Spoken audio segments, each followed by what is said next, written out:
Come live and work in Natchitoches. Hey, come on, live and work in Natchitoches. Come on and live and work in Natchitoches. We just welcome everybody who is willing to work with the children in a positive way. So we're looking for people who want to be a part of a winning team. We're looking for those people who are motivated to do what's right and what's best for children. We want to run ahead of the pack. We don't want to do the mediocre thing. So we're working hard to get those people. The most vital resource that we have is our young people. That's our students, and their education is what's going to take them forward in life. And we just feel it a calling on our lives to be a part of that in the most positive way that we can. Our students need us. They need that support. We want teachers who are here, who are dedicated to our students, and we know that they deserve that. And so here at our school, we want the best of the best, and they deserve the best of the best. Here in Natchitoches Parish, we're focusing on our #1 priority this year is student learning. And so we are working with our teachers and all of our students. We're working on goal setting. We are having them focus on setting their own goals for personal growth, both teachers and students. Hopefully is going to lead to student growth for all of our students. But the other thing is we have beautiful Cane River Lake, we have Front Street, we have the Christmas Festival, we have meat pies, we have so much going on that's positive, and we're here to do the right thing because we truly believe that children come first. It is important to have a facility that you're proud of. Not only to have a classroom to learn in, but a facility that you can say, I'm happy to be there. Every one of our schools is under construction of some form.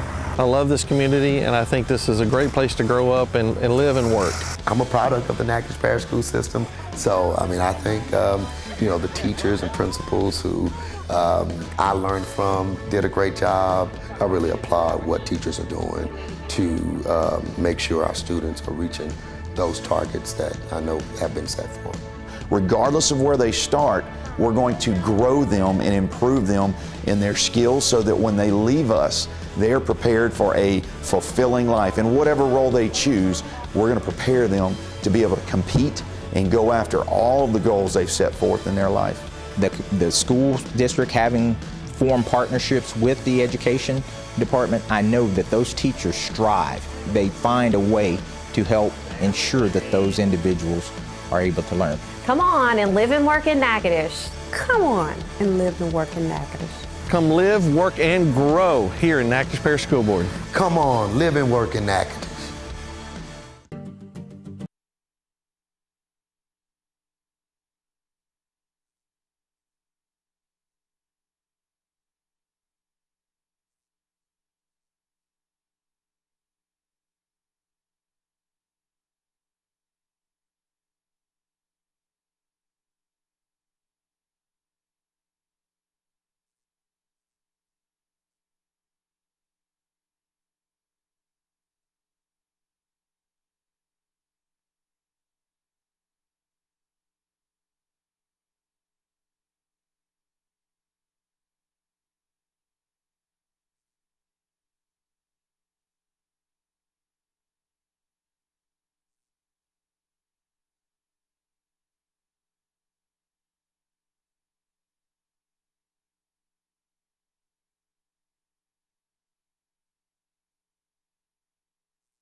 Good evening, everyone.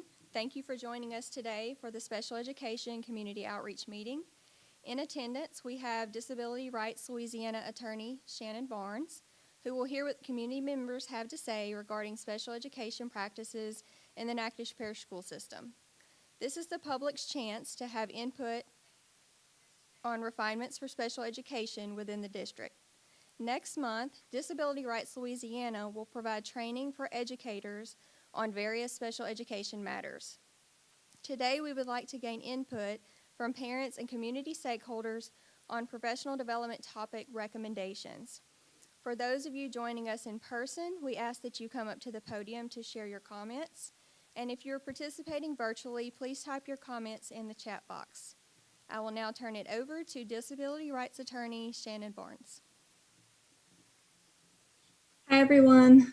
Thank you, Dana. So, like she mentioned, my name is Shannon Barnes. I am a staff attorney with Disability Rights Louisiana. For those of you that have not heard of us before, Disability Rights is a nonprofit organization that protects and advocates for the human and legal rights of people with disabilities of all ages across our state, including students with disabilities. While much of our work in the education context involves individual cases, we also provide community outreach and training sessions. The purpose of today's community outreach, like Dana had explained, is a little different. So today, instead of me taking your questions and educating you all are going to be providing me with input on topics that you would like to see included in the training on July 19th. So while I'm not here to answer legal questions and cannot provide legal advice, I do encourage anyone who has general or specific questions about special education to reach out to your local Families Helping Families office, or you may contact Disability Rights for legal assistance.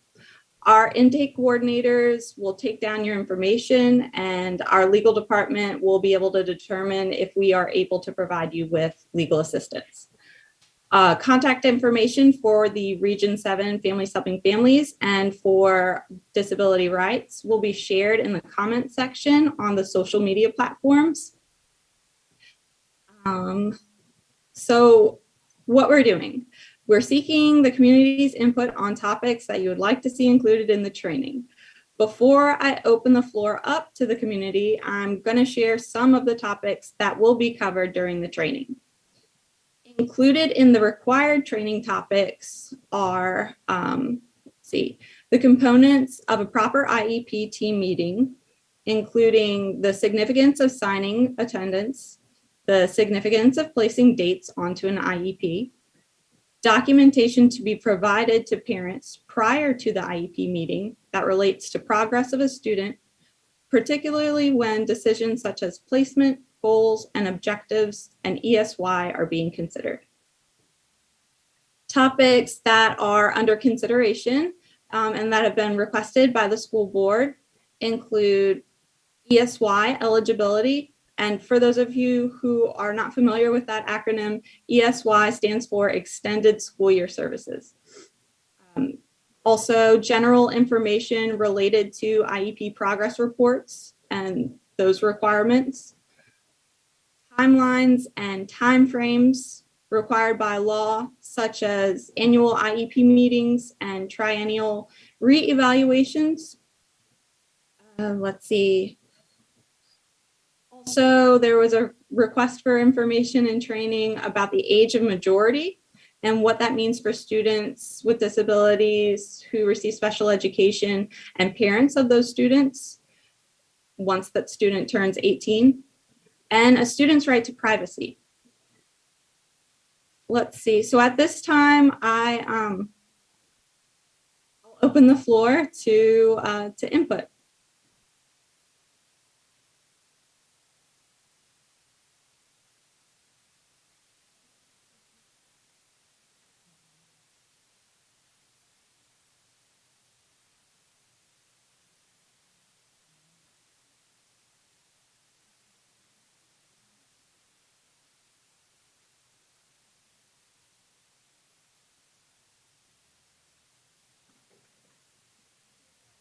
Do we have anyone that's attending in person? A few, yes. Okay. Shannon, I did have some requests come in. Okay, it was specific to inclusive practices. Inclusive practices. Inclusion. So, in as it relates to, Let's see. Yeah, I think it's intended for maybe information on co-teaching, different models of co-teaching, and what those roles look like, because it does mention the regular ed teacher's role.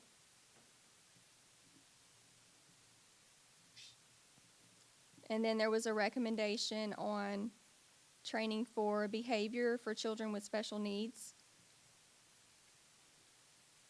who may be identified as having autism or emotional disturbance.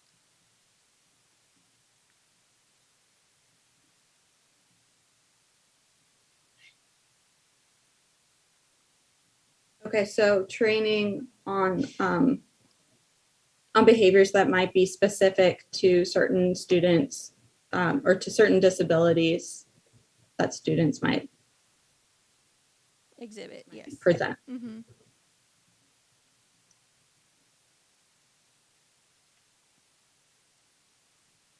And this last one, it reads, I think it's pertaining to referral and how that process works, if there's suspected disability.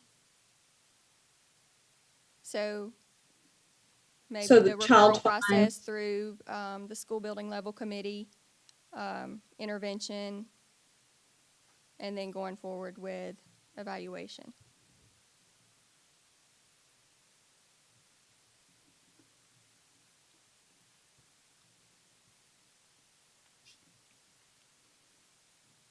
And we did have a question, if it was possible for anyone who's participating virtually or even in attendance, if they would like to ask a question and remain anonymous, is it possible for them to email you directly with recommendations or comments? Yes, okay.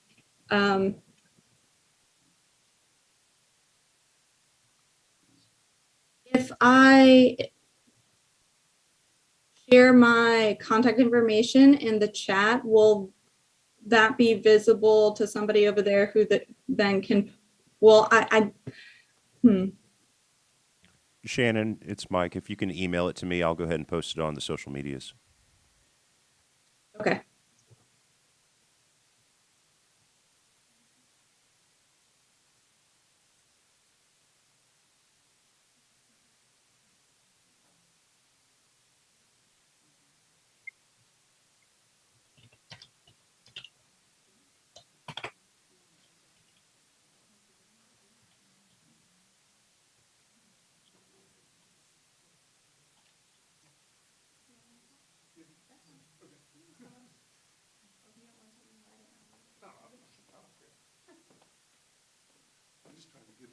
Paper, scissors. One of the things that we would like to see, and it's not necessarily related to the special education, it's more to the general regular ed teachers getting the training, getting the IEPs and the all of the information on the kids that they have ahead of time, leading into the school year. And I don't know if that's something that you would do or you guys here in the office need to do or what, but that's one of the things. And, yeah, and y'all touched on that one with, I think the one of the statements earlier was understanding what these kids are dealing with and how to handle them in the regular ed classrooms.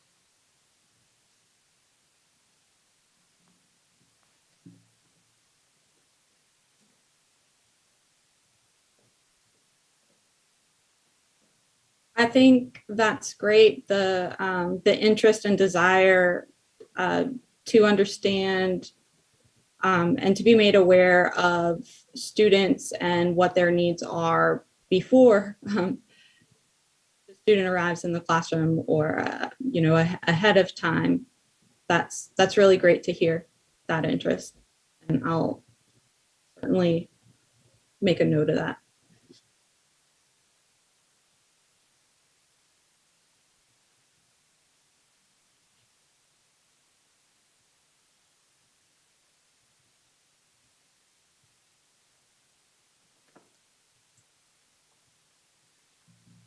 My concern is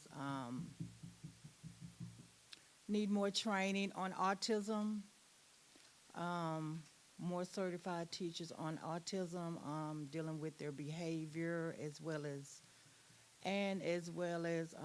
more aides in the classroom when you do have a child that's on the autism spectrum disorder. And as far as the IEP, everything needs to be done. If we make a plan, let's go by that plan. If we have something that we need to change, I don't, want the teachers to just make that change and then let the parent know later. Let's sit down and talk about it and work on it together. And I feel like if that parent wants an advocate to be with them during the IEP, it shouldn't be no problem. I've ran across that, because I have my own nonprofit organization, Voices for Autism, and I've run across that within the district. And that's one of my main concerns. And as far as a speech therapist, we have a problem with speech therapists. We need speech therapists here in the district. And those are concerns. The teachers need more aid. They need more help.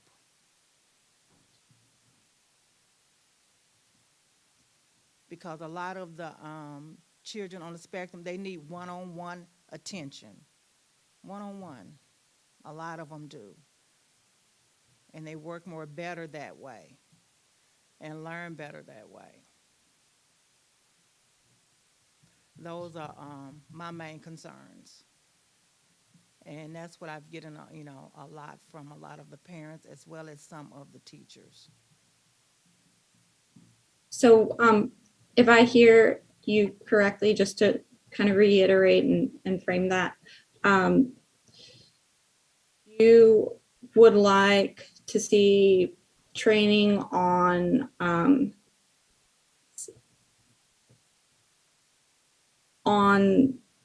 qualified personnel, or if an IEP team determines that a student needs a para or needs one-on-one support, then what are the requirements of the school district to provide that qualified personnel, or to provide the para? Mm-hmm.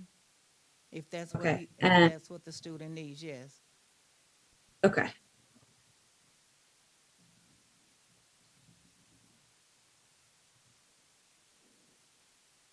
And then specifically, you're looking for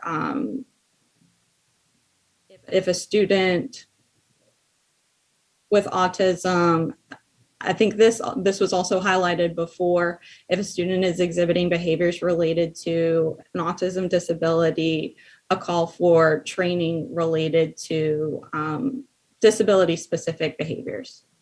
Right. Right, exactly. Mm-hmm. Thank you. That's it. Mm-hmm.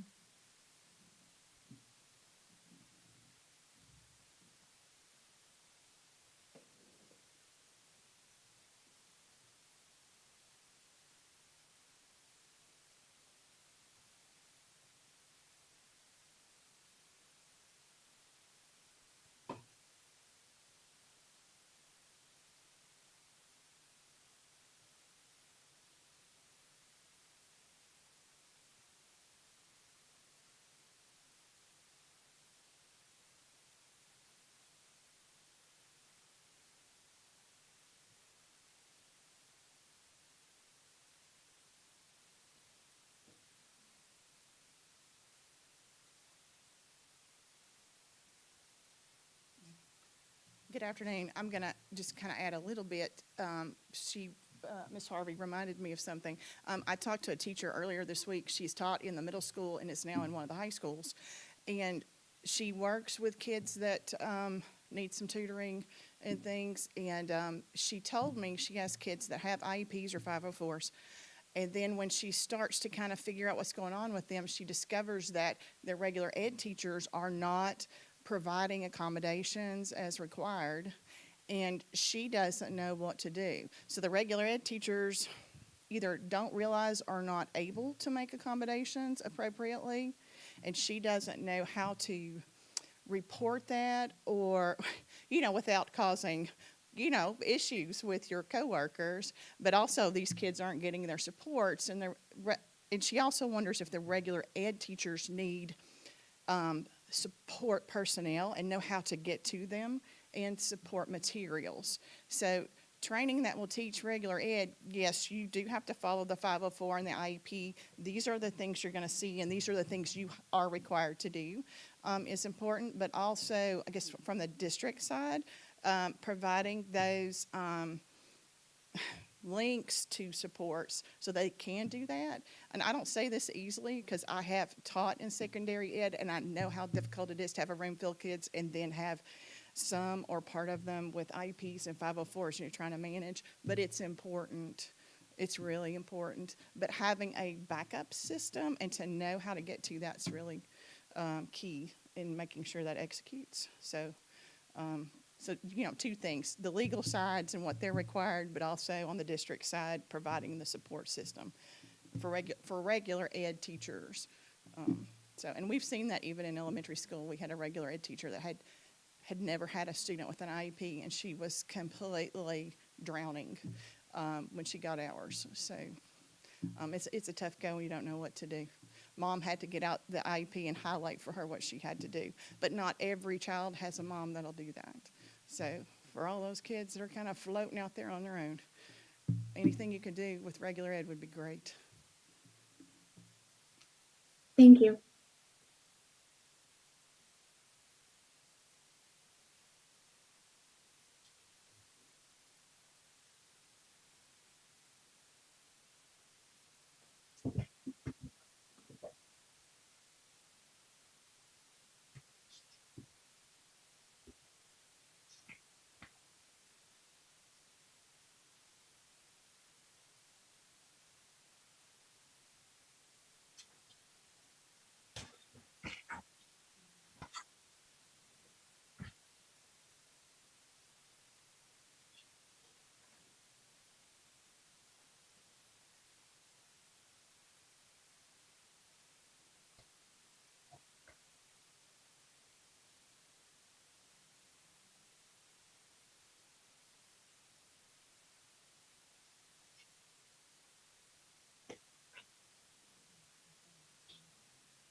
Just a reminder to anyone who's wishing to ask a question but remain anonymous to the NPSB, you can email Shannon directly.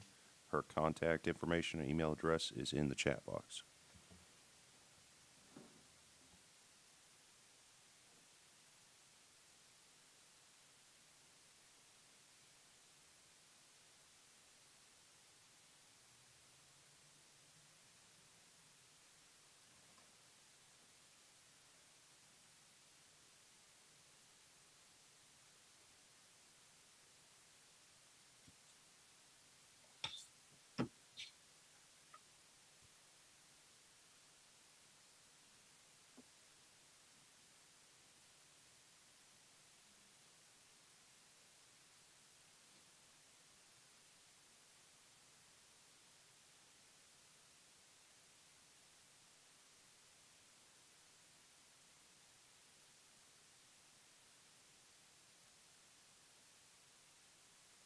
Are you guys able to see how many people are attending on the social media platforms?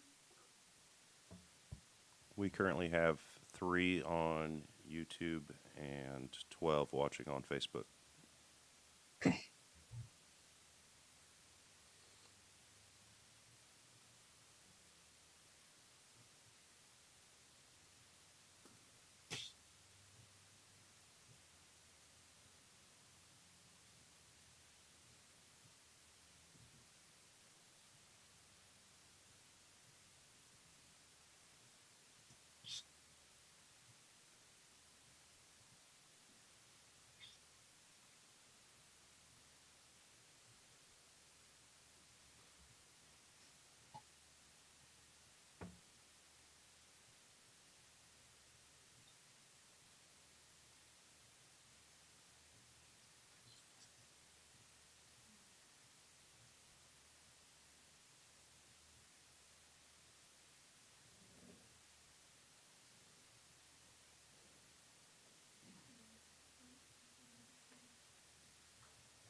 Hello.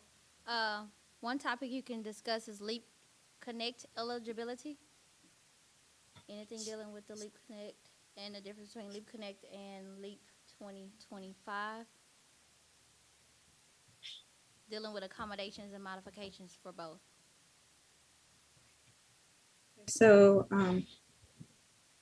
accommodations and modifications for standardized testing, including the LEAP Connect. And what was, I'm sorry, I missed the other one, the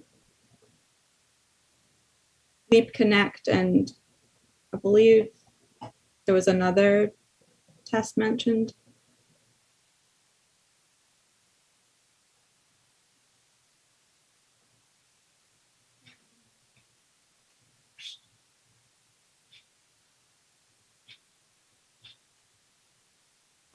Shannon, can you repeat the question? I think I muted the room. Oh, I heard LEAP Connect, but I think that another assessment was mentioned specifically. Okay, here it's called LEAP 2025, but it's the regular assessment versus LEAP Connect and the eligibility. Okay. Got it. Thank you. Sorry.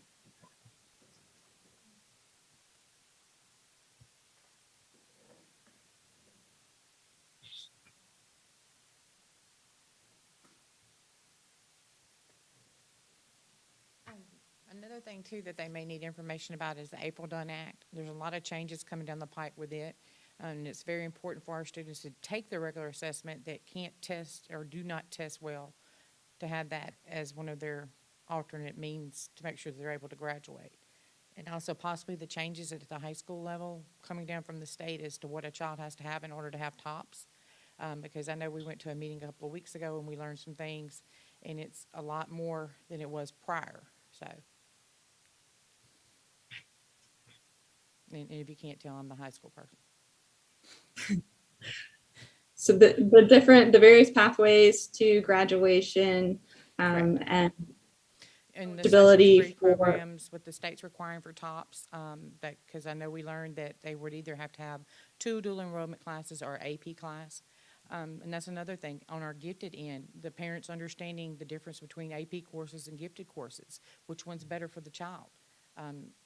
Depending on which college you go to, it's going to be a difference because some prefer AP courses, whereas others want the gifted. So we need to know what's best for the student when they advance past me. okay. I'll make a note of that. And I'll have to do a little bit of research on that as well, as far as AP. Most of my focus involves special education as Well, I have it twice would relate exceptional to. kids, so that's why I kind of throw that in there, because we do have some children in the parish who are twice exceptional. They actually have an IDEA, and they're actually gifted at the same time, or they may be IDEA and talented at the same time. So that's kind of why, when we sit down for an IEP, I like the parents to be well informed. Okay. Got it. Thank you.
We are still taking questions, comments, and community input. You can enter into the chat box. You can email Shannon directly if you'd like to remain anonymous, but we are here to get your opinions and your input.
I think more parents need to know about what to do after high school, because some of them are still like, especially when they're,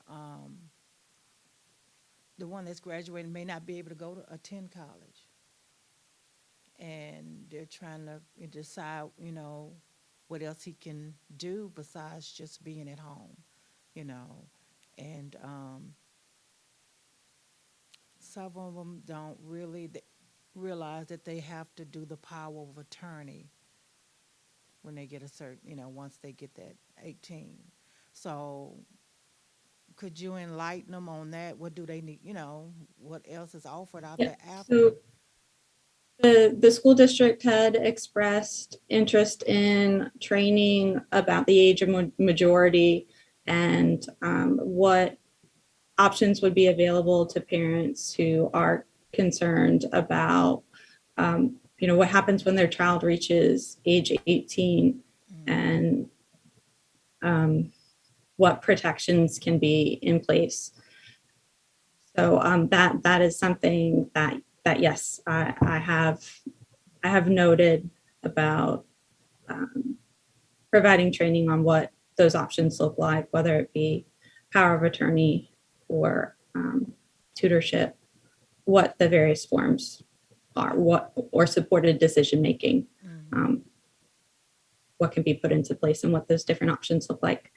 And then it sounded like you were concerned about transition services and planning for students while they're still in high school, and what the school district is obligated to provide to prepare a student for post-secondary education and life.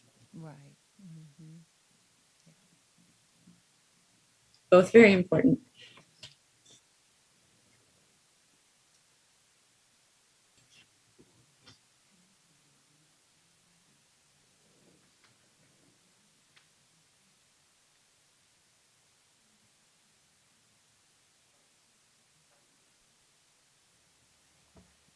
Shannon, we have a question from Michelle Harris on Facebook. She asks, is this training going to be for all teachers or just DES? It's my understanding that the training will be provided to teachers and staff that would be participating in an IEP. Dana, you can feel free to step in here and clarify. Yes, that will be our target audience is our special education teachers, regular ed teachers, administrators, but it will be open to everyone.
Ms. Barnes, is there some topic that you could talk about so we can kind of fill this space of quietness that, I know we've given you a lot to talk about, to research and look forward to in our next meetings, but I mean, anything that's we can cover just in general basis right now?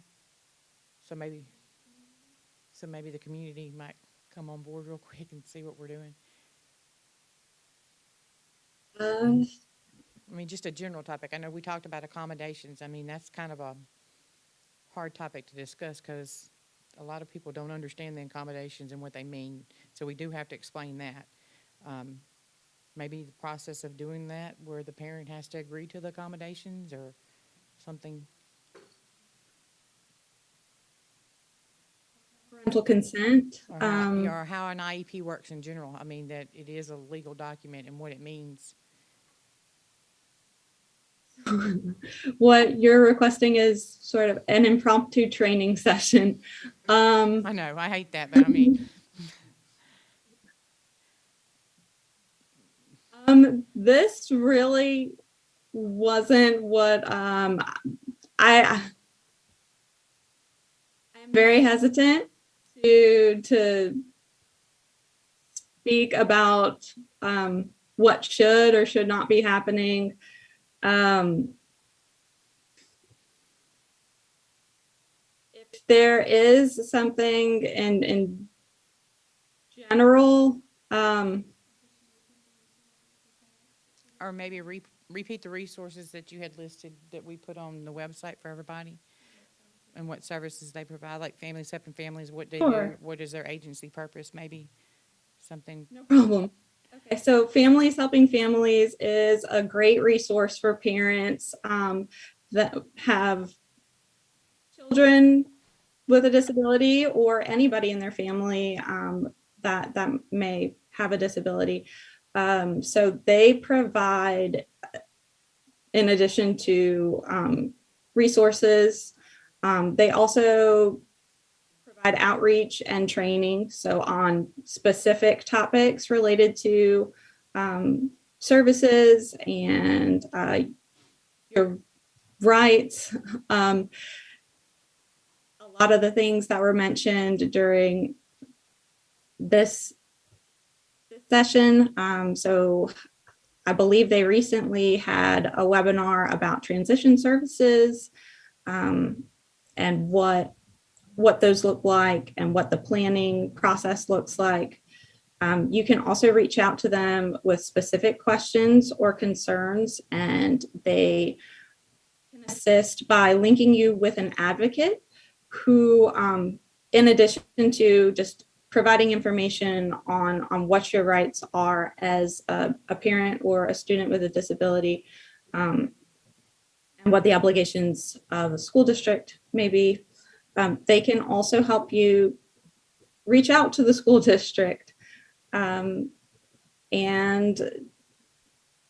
provide you with support in other ways, with connecting you opportunities to participate in activities with your child in the community where you might meet other families that are going through something similar to you. So it's an opportunity to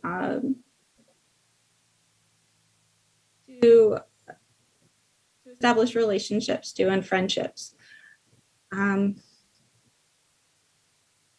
There's a lot of things going on over there, and I encourage all of our callers who come to us with special education related issues to contact their local Families Helping Families office, if not for information and advocacy for those relationships and engagement in the community. Also, the Greater New Orleans area Families Helping Families is the parent information and training hub for our state. So their office has a ton of webinars and resources available for any parent who wants to, or person who wants to educate themselves on specifics or in general. It's just a great starting place for families. And then our office, in addition to education, we also offer legal assistance on community supports, so home and community-based services. We offer employment, so employment discrimination, and most any issue related to, if you're an individual with a disability and have a legal issue related to your disability, we will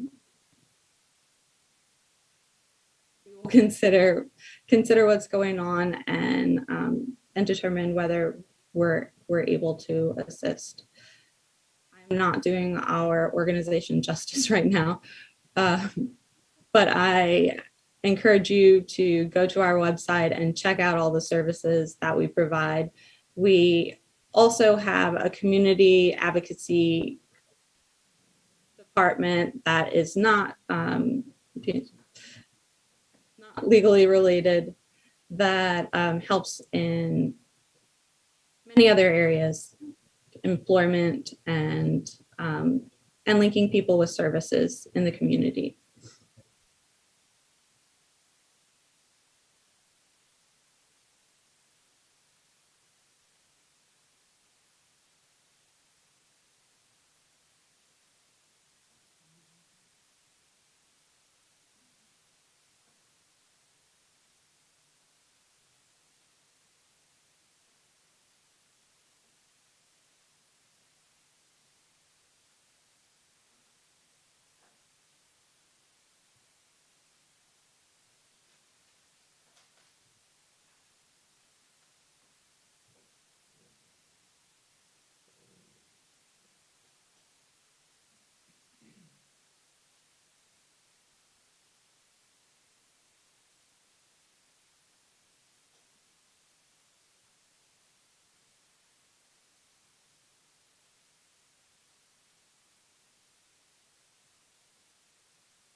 I have a question.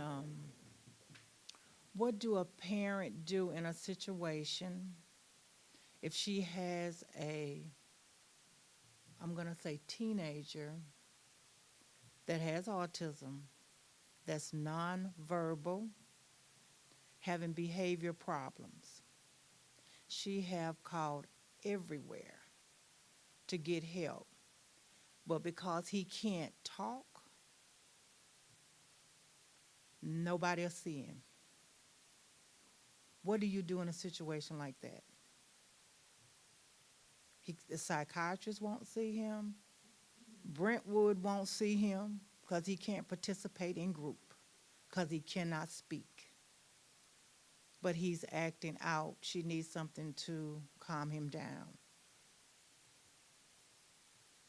Does he have a communication plan in place or communicate through other He means? does some sign language. Some sign language he does. Not complete sentences, but some sign language he does. But it's not enough for him to let her know what's going on up here with him while he's acting out. And she have called everywhere. And she have I'm not been turned sure. I'm not sure if one is in place already, but functional behavioral assessment can be conducted by the school district to identify those behaviors and what may be leading up to them, and what interventions or what can be done to help assist the student and the teachers and staff that work with that student in addressing those behaviors, and and supporting him or her, so that they don't exhibit the behaviors in the first place if there is a trigger. So that the functional behavioral assessment will help in the development of a behavior intervention plan, and a behavior intervention plan will put teachers and staff on notice of the behaviors and what procedures need to be followed, if any, specific to that student, Right. so as to help the student and address the behaviors. Okay. And I'm speaking from experience because this is what I dealt with my son, which my son is a grown man now. And I dealt with that. It took me a while. That's why I know so much about it. It took me a while to get him help, but I did.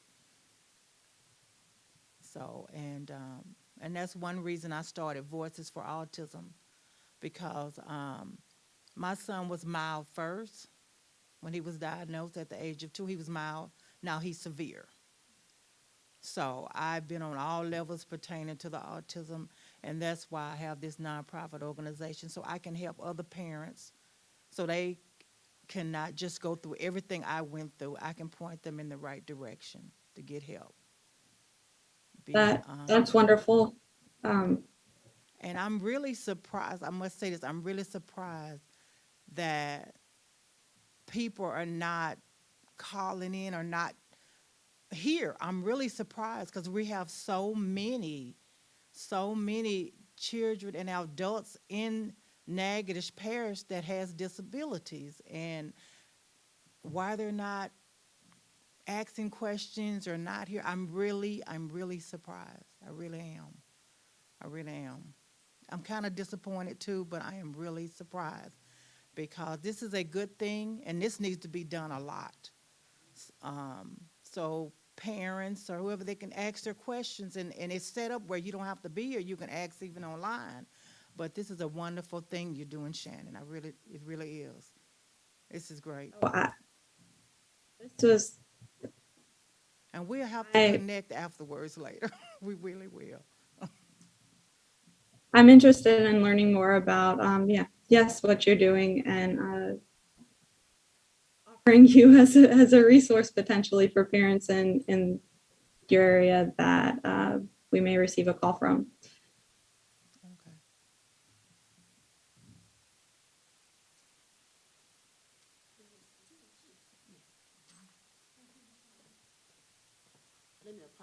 for being late, but I had another obligation. I didn't want to miss this opportunity. It's so good to see y'all here. And I'm so glad that my fellow school board member had an opportunity to speak. And I want to say that I'm echoing the same as she, some of the same things she's saying. It's sad that this room is not full because we have so many children that need assistance, not receiving it. And that's one reason why I always hear our kids are falling through the cracks. Sometimes, and the parents don't have the information. They don't know, they don't understand the process. And I did ask during a previous school board meeting if we could have an informational sheet sent out to parents when a teacher or some employee that works with the children, be it in the classroom, assistant teacher, whatever, see that a child is in need, because sometimes the parent do not understand, and they don't know how to get the help. And if someone doesn't initiate the process to assist them, we have a lot of kids, as my school board member, fellow school board member stated, that don't get the help that they need. And we're crying out because there are so many children that are in need. And we have a good program in place. I can say firsthand, my granddaughter had to receive assistance because she was born during her birth. It was an emergency C-section, and she had brain trauma. And so she's still seeing a neurologist. But I just thank God that we're on board. We're there as an advocate for her when needed. And that's something I wanted to ask about, an advocate. Someone mentioned it to me, because sometimes the kids need an advocate because the parents don't understand. The people that represent them, they don't understand. With my granddaughter being able to receive the help that she needed along the way, she's an ABC student. And so, but you have a lot of other kids that are not, but they have the capability, but they're not receiving the help for some reason or another.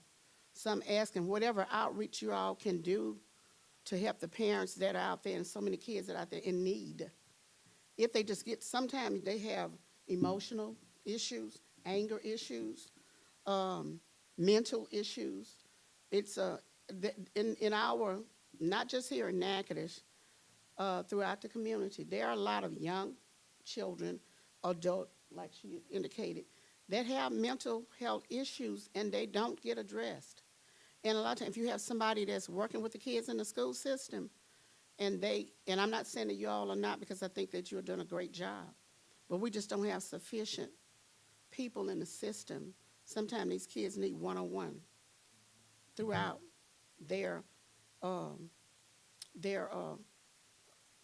years of schooling to help them. They have the capability, but they have to have assistance along the way so that they can achieve the maximum that they have the capability to achieve. So whatever we can do from the school board standpoint to help you all, our kids in need of help. And I want to say this, that I spoke to a young lady recently that works with an agency, and they assist kids that have been abused, neglected, raped. See, these are a lot of things that we don't deal with. And sometimes it might not be identifiable by people that don't deal with those specific issues. Sometimes you can see that there is something going on by the way that child acts during a certain day. Or if you know the child and you work with them daily and you see that it's something going on. But sometimes, and I'm not saying that counselors that don't deal with trauma, though, you might not see it, where it might be apparent to someone that has special experience in that arena. And so, this is what we are in need of. So I'm asking, please, whatever it is that we can do. But there is a need. There is a need. There is lack of assistance to all of the children that are in need. And I know it's going to happen sometimes, but I think a lot of times it starts at home with the parent. So I just want to thank you for allowing me to make this statement.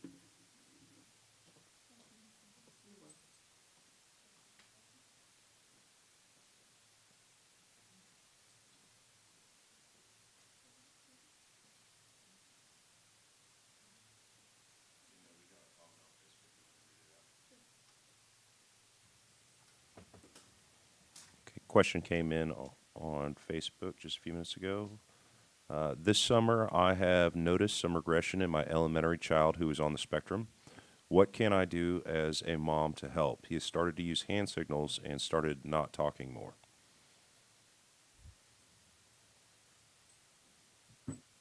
So this, I can frame this as a concern that in general may be able to be addressed in training. And then for specific suggestions and advice, I encourage you to contact either the Families Helping Families office or Disability Rights with those questions.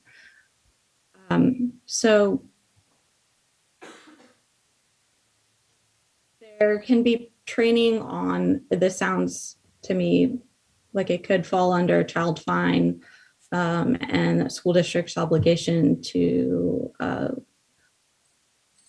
be aware, to locate and identify students that are suspected of having an exceptionality and in need of special education and related services. And so one of the ways that the identification can happen is being aware of red flags. So regression would be a red flag. Now it sounds like this question came from a younger child. So might not be in the school system yet. There are still services available through Early Steps that Families Helping Families would be able to provide information on and help connect you with that resource. I hope that speaks to the question. If not, please follow up with an additional question.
Also, just as follow up there to the last question, in addition to identifying a child that maybe in need of special education services, if that child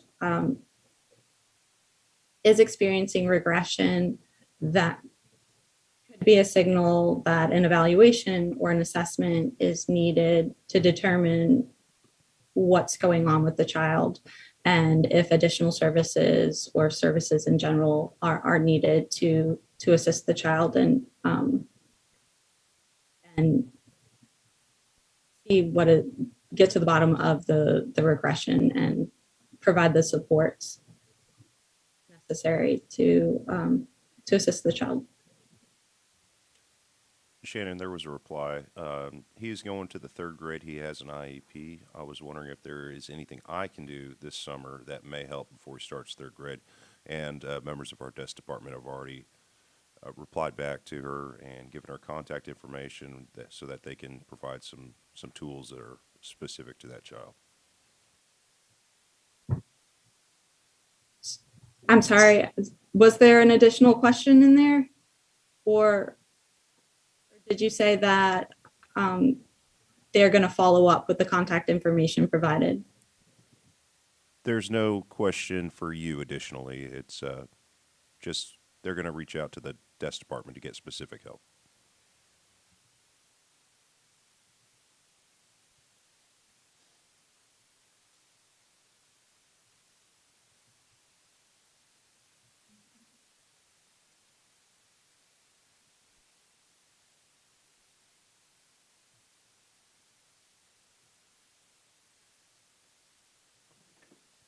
I want to comment on that question because a lot of it could do with changing, because you know it's summer, they're out of school. And a lot of times the changing of the season has a lot to do with children on the autism spectrum. Time change, changing of the season, they can get more hyper and, you know, and more on the move. Because I've noticed that my son 36 and he still go through the changes when the time change and changing of the season and the routine. It could be the littlest thing that the mother not noticing that just could make him act out, and he just can't say exactly what he want to say, so he's acting out. It could be something so simple, but that's what I wanted to say on that, yeah.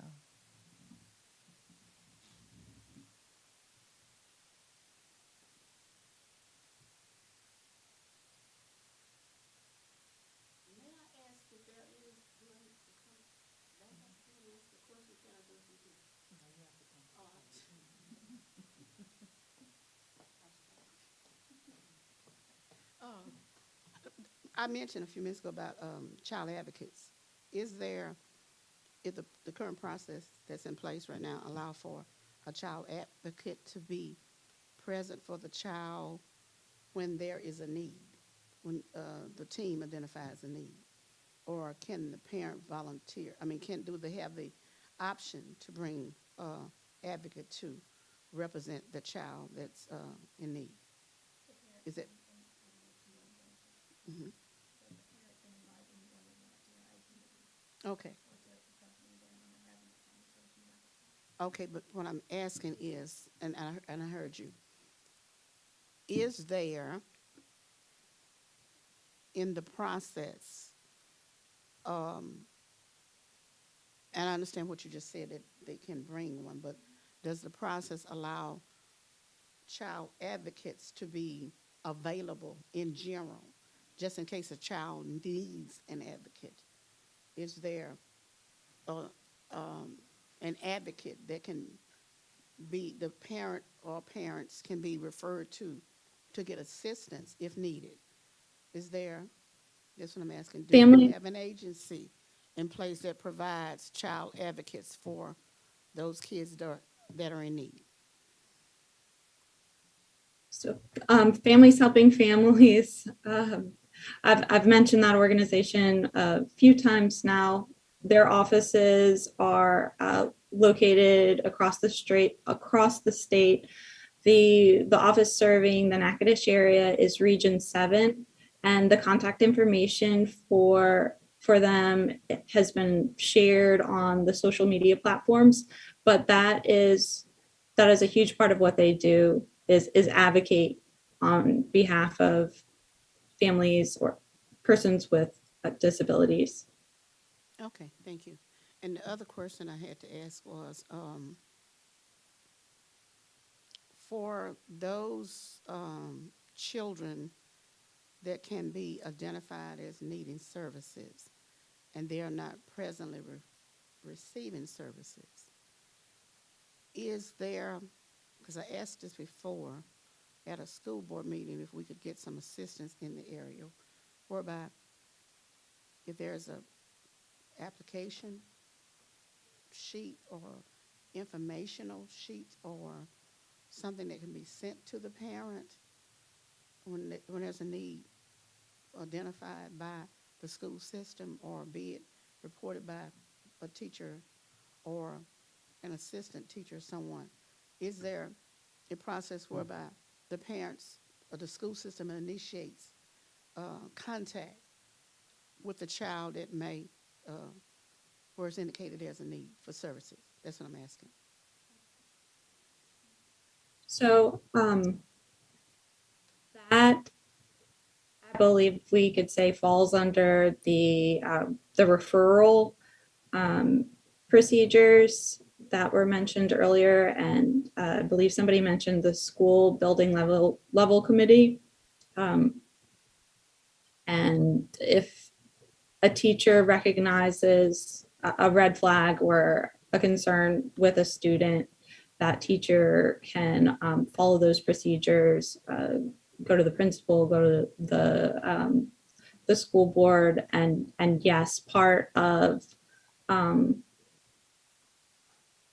addressing or supporting the student would be to include the parent in that process. Okay. Would you like me to make a note of the referral process? Yes, I think that a lot of the parents, as I said, are not aware, they don't know how to initiate the process to get assistance. That's a reality. And that's why sometimes the kids don't actually get the assistance that they're in need of. I know it's not the school system's fault in that. Sometimes parents just don't do what they need to do to get assistance for their children. So that's why we need an advocate in place, and I understand what you just said, and someone just to assist along the way to ensure that a child in need is getting the help. That's the main thing that I'm asking.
So thank you for those who have participated with us today. Thank you for our audience members who did come and share your comments and concerns with us. We do appreciate your input. We really do. If you had questions that we didn't answer, I promise you this team has written those down, and we'll follow up with you and be sure to keep those things in mind as we move forward to the next school year in preparing trainings for our teachers. We are going to keep the live feed open for about 2 more minutes. So if you have any last minute comments, please share them. Otherwise, if you think of something later, you can email me, Dana Lacaz. My email address is dtlacaz@npsb.la. We'll drop that in the chat. You can also email Shannon Barnes if you think of something afterward. And thank y'all for participating. And if you would like to join us on July 19th for the big in-service for our educators and administrators, you're welcome to do so. And it will be recorded, and you can go back and watch it on our YouTube channel.